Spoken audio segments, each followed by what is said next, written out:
Hello, everybody.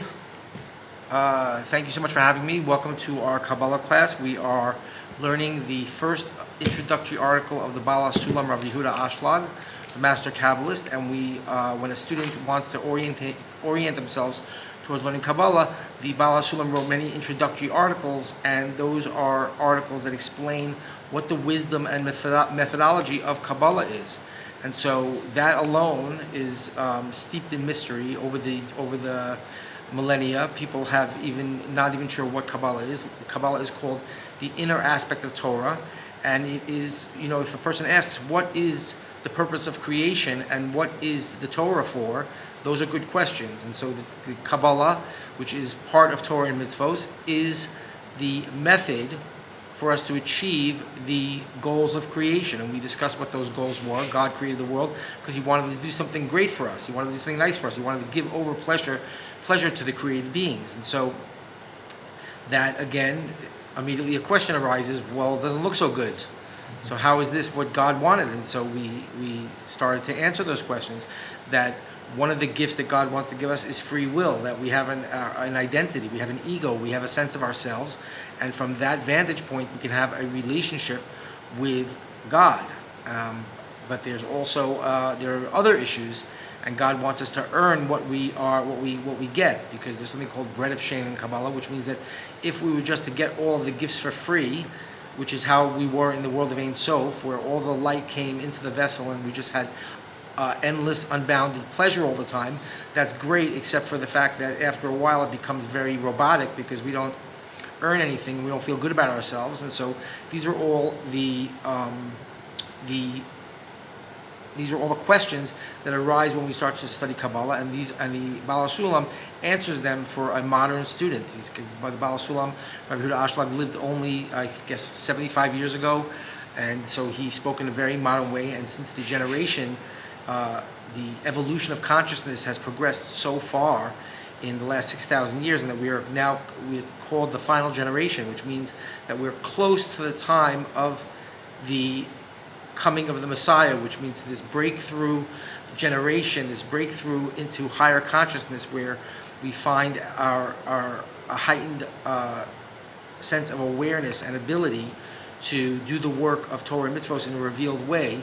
And that is precisely what we're discussing. So, we started to learn this article called Matan Torah, and we started talking about how the whole purpose of the Torah is that we learn how to be good to each other, and that we are good to each other. So good to each other that we're as good to everybody else as we are to ourselves, in thought, speech, and action, in our desires.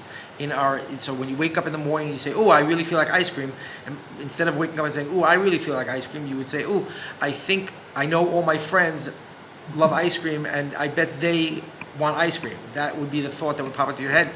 So like a complete change of perspective. We started learning, and so we're learning about how the Torah is really in this article, the Baal Shalom says that the entire Torah is really, he doesn't say it, he quotes the Gemara, Rav Hillel, that somebody comes to Rav Hillel and says, "What's the purpose of the Torah? Tell me the whole Torah while I'm standing on one leg," meaning give me a bekitzer, in short version. Tell me what is the point of the Torah. You guys see, you Jews are all sitting there and studying the Talmud all day. What exactly is the whole point of the whole thing? And Rav Hillel answers, if you want the short answer, it's be nice to everybody. Okay, and he doesn't mean be nice like be polite. Sometimes people who are polite really have very nasty intentions about you. That's why they're being polite.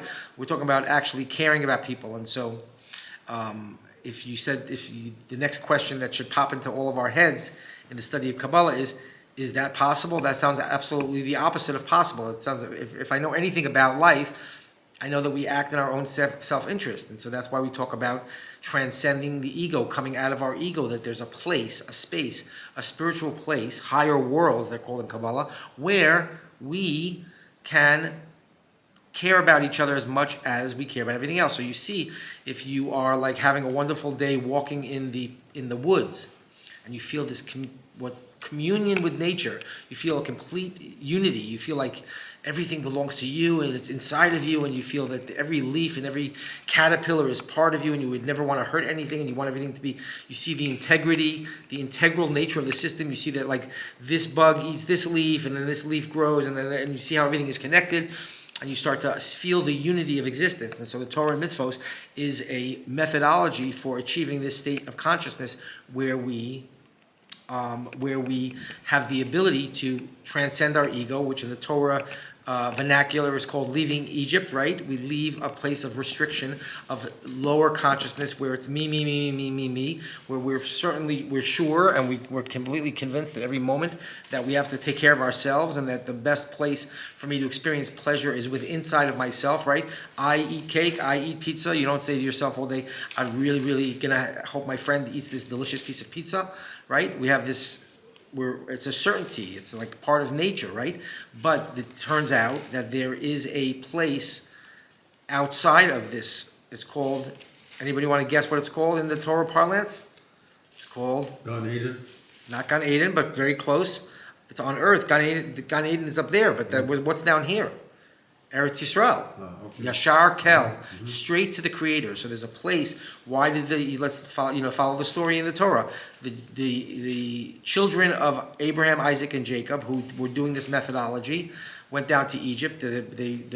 God told Abraham, "I'm going to send your children down into this very egoistic place because it's in the darkness that they're going to build a desire." For this higher consciousness. Why is that? They're going to go down to Mitzrayim, down to Egypt, down to New York City, down to LA, down to Paris, down to Moscow. And what are they going to do there? They're going to find out that no matter how many chocolate souffles you have, and no matter how many Ferraris you have, and no matter how many girlfriends you have, and no matter how many people know your name from Hollywood, you're not going to be happy. You're going to feel a deficit. Every time you try to feel some kind of pleasure, it's going to feel elusive. It's going to escape you until one day you're going to have an awakening. After 6,000 years, you're going to be your spiritual DNA is going to you reincarnate over and over again until you get to this place where you wake up and you say, you know what? There's not enough cars in the world that's going to fill this void inside of me. Something is missing. There has to be something greater. And if there is a God, and you tell me that God is good, then He must have a plan and He must have a way for us to get there. And that's what the Torah is. Okay, so. We were talking about all this beautiful stuff about how do we teach each other and how do we convince each other that it would be better if we just took care of each other and that it would be higher. And one of the students asked the correct question. And before I tell you what the question was, I just want to say something about the group. So we're trying to build a group of Kabbalists here, of people who study Kabbalah. And so there's a new terminology that they use on the internet called a hive mind. And so it's very important that we ask each other questions. You see the Gemara, the Talmud, the way it's structured, it's questions and answers. Why is that? It's because as we become a group, we want to have like our desires and our thoughts start to come into alignment with each other, and we start to, you ever say you have somebody who you really care about, and you said, "Oh, I just was going to call you, and you called me first." So what's happening? Right, that is a little tiny taste of what we're talking about. Is this hive mind? Is that it exists and we see it exists? Right? It's two people who really like each other. They finish each other's sentences. Right? So what's happening? They're in sync. Right? So that is what is. Those are little hints to us about what's coming. This kind of communal neural net of thinking that's going to be in a group. You have that if you have a group of a sports team, right? Or you have a military unit. Everybody's thinking together, right? And you have to speak less and less. You see soldiers, they don't have to speak to each other. They just point and they know exactly what they're talking about, right? So the guy goes like, musicians, go look at, you see mechanics. If a mechanic goes like this to his friend, he knows what tool he wants because they're working together and they do something. So when we ask each other questions, what we should be looking at is for this question to be, that's what we need to ask. That's the thing we're thinking about. And as we work together, we're going to see that that's what's going to grow until you start to have this collective hive mind, I'm using that word, or neural net. And from that place, in between us, you will start to realize that is literally the communal kli, the communal vessel. So yeah, it's true that we're being nice to each other all the time, but we're trying to achieve something else. We're trying to achieve a vessel, a supra-egoistic vessel by which to perceive God with. And so if you get into sync with God, meaning if you're living your life in accordance with what God likes and what God wants, then, and you have friends and you start to treat them as you're bestowing on them, you want to give to everybody and everybody wants to give to you, in that collective space, between us, we end up creating a vessel, and that vessel is now the receptor. And so one of our students here, they were having a conversation, two of our students were having a conversation before we started the class, saying that when I communicate with God, somebody will walk over to me and say something, and I'll feel that I'm getting a message from God.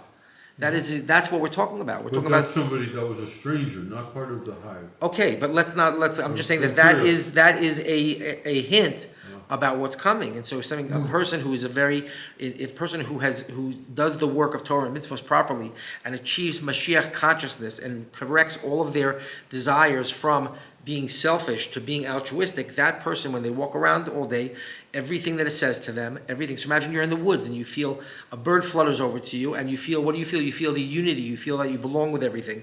And so that is that a person who's having that feeling is having a godly feeling. A person is having a divine experience, right? And so when a person halavai means as if, means you're not really supposed to make a comparison like this, but in a much lower way. Let's say a person does mushrooms and then they go surfing, and they have this tremendous feeling that they're part of the wave and they're part of the ocean, they're one with the ocean. They don't know where they begin and right? So these are things that happen in nature, and we should understand that this is literally what Torah and Mitzvot is talking about. This is what the creation is talking about, and that from that evolved state is where we're going to end up in a much, much higher consciousness where God's going to be revealed, right? It says, on that day, God and his name will be one. So he's saying all the names of God, that he's good, that he's powerful, that he wants to do good to everybody. So on that day, when Mashiach comes, you're going to say, oh yeah, I see now. I'm experiencing exactly what was supposed to happen. What I see, that God is all these things. Not that I just believe them. Now we're going to talk about belief, because belief is a never-ending component to this process, and it has a quality that's higher than experience, but that's a separate conversation. We've had it, and we'll have it again and again. But I just want to respond to one of the questions that was asked last time by Shlomo, who's watching online with us. As we're talking about taking care of each other, he said something very interesting. He said, and this is the right feeling to have. He says, wait a minute. What about me? What about where do I, meaning the ego, where do I fit into this puzzle? Meaning, don't I get to work for myself? Don't I get to work? Like you said to me, I'm going to work all day, and I'm going to give my money to. You live on a kibbutz, and you come home, you work very hard, and you come home, you give all the money to the kibbutz, right? So you say to yourself, well, what about, can I work a little bit, 1 hour a day for myself? Mm-hmm. And so Kabbalah has the answer for that. And so this is the answer. So a person has a choice to make. How much of themselves do they want to get rid of, so to speak? How much of their ego do they want to give up? So let's say a person comes to the kibbutz and they say, I want to work 70% of the time for myself, and 30% of the time I'll give the money to the kibbutz, right? Or we have even a worse problem. Let's say you are a very hard worker, and you just naturally, you get out of bed. I have a brother like this.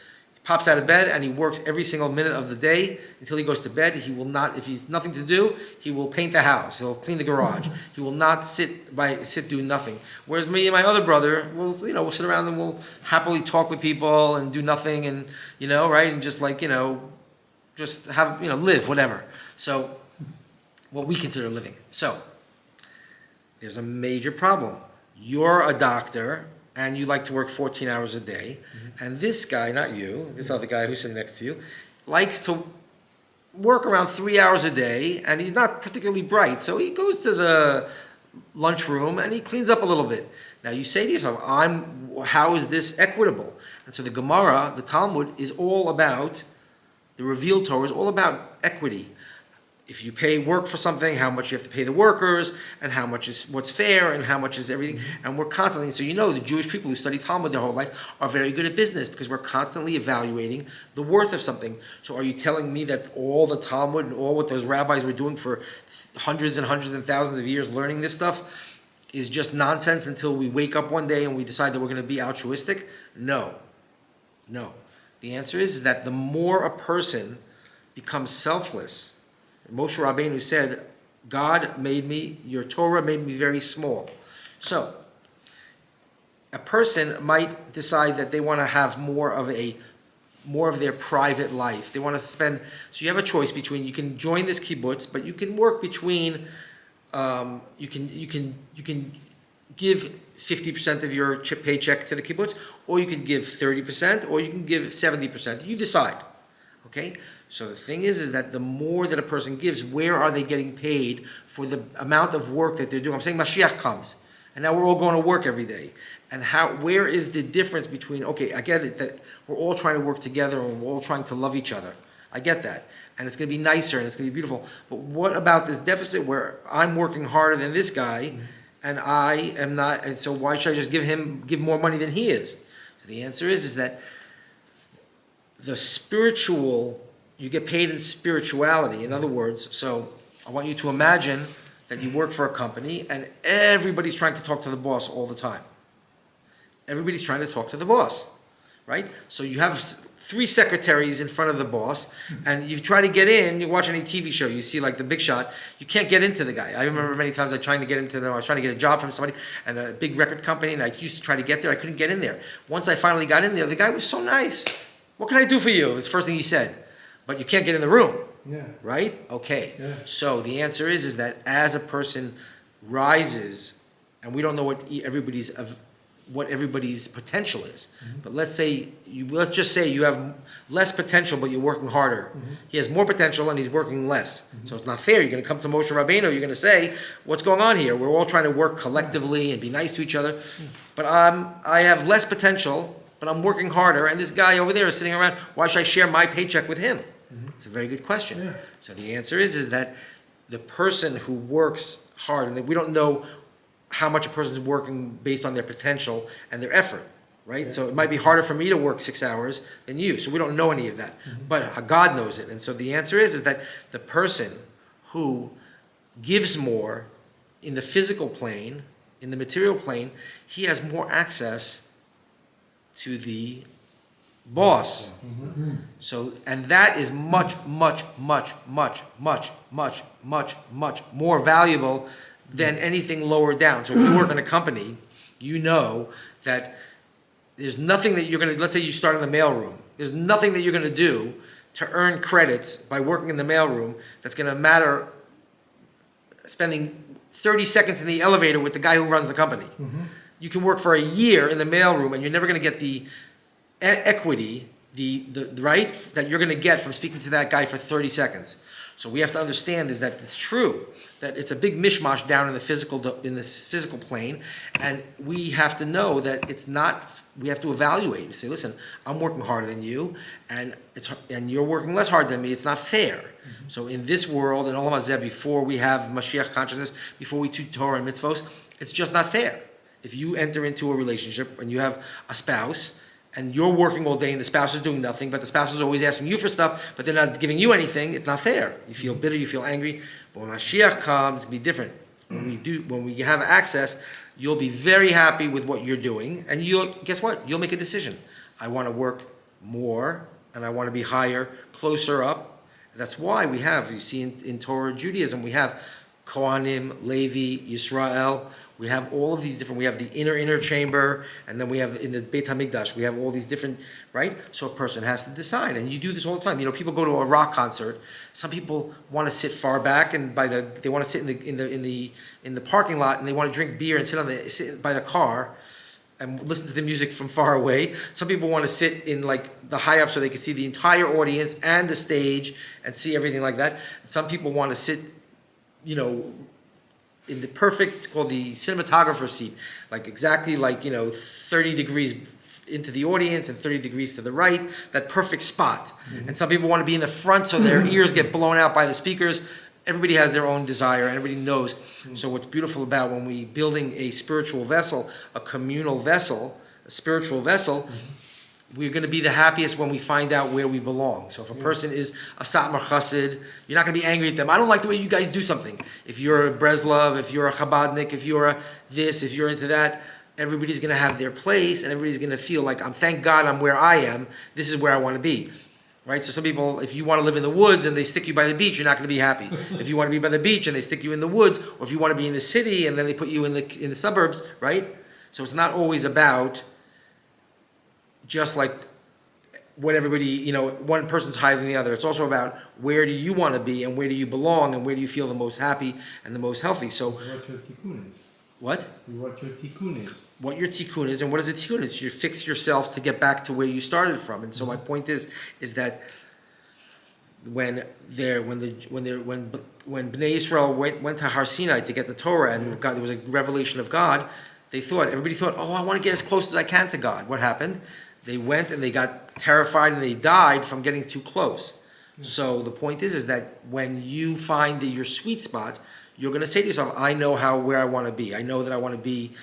I'm not going to kid myself and pretend that I want to be so close to the boss at every second of the day that I can't even sit down because I'm impressed that the boss is there, that I'm just like this the whole time. It's too much for me. I want to be in the office that's 3 offices away. That way I can come late sometimes if I need to, or I can take a break for 15 minutes. Like if you get too close to the boss, you can't ever take lunch, right? If you're going to go with Elon Musk and you say, I want to be right next to him. What's that? It's time? Okay. It's time for the end of this class. I'll just say the last mashal that if a person says, I want to work for Elon Musk, and he says, I want to stand right next to Elon Musk every day. Well, Elon Musk sleeps on the floor sometimes. Sometimes he doesn't go to sleep at all. He doesn't take lunch. And so if you want to be that close to what we're saying to you, a person will find out as they do work. They'll say, I want to be, how close to God, so to speak, do you want to be? And so you'll find your place. And so in that way, these are the ways that when Mashiach comes, which is the work that we're doing now, is to bring Mashiach inside of ourselves, that we will find out how to build this vessel, this communal vessel that is a receptor to feel and experience God. I hope that made sense. Makes sense, guys? Yeah. Okay, very good. Okay, next class. Thank you so much, everybody.